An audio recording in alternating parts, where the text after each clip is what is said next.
கல் உப்பில் இதை மறைத்து வைத்தால் போதும், கோடி கடனும் தீரும். வெள்ளிக்கிழமை அன்று ஒரு பானை அல்லது ஒரு பீங்கான் பாத்திரத்தில் கல்லுப்பை நிரப்பிக் கொள்ளுங்கள். அதில் 5 ரூபாய் காசு யாருக்கும் தெரியாமல் மறைத்து தொடர்ந்து 27 வெள்ளிக்கிழமைகளில் இதை செய்து வாருங்கள். இந்த 27 ரூபாய் காசுகளை ஒரு மஞ்சள் துணியில் கட்டி பூஜை அறையில் வைத்துக் கொள்ளுங்கள். பிறகு நீங்கள் உங்கள் குலதெய்வ கோவில் செல்லும் போது இந்த காசுகளை அந்த உண்டியலில் போட்டுவிடுங்கள். இப்படி செய்தால் கோடி ரூபாய் கடனும் கரைந்துவிடும். இருக்கப்பட்டவன் பொய்யே சொன்னாலும் நம்பும் இவ்வுலகம், இல்லாதவன் உண்மையை சொன்னாலும் நம்பாது. ஏன்னா இங்க உயிருள்ள மனுஷனுக்கும் மதிப்பில்லை, உணர்ச்சியுள்ள மனசுக்கும் மதிப்பில்லை. இது ரெண்டுமே இல்லாத பணத்துக்கு தான் மதிப்பு இருக்கு.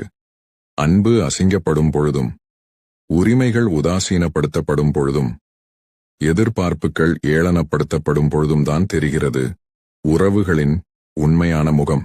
காமாட்சி விளக்கில் தீபம் ஏற்றும் நன்மை.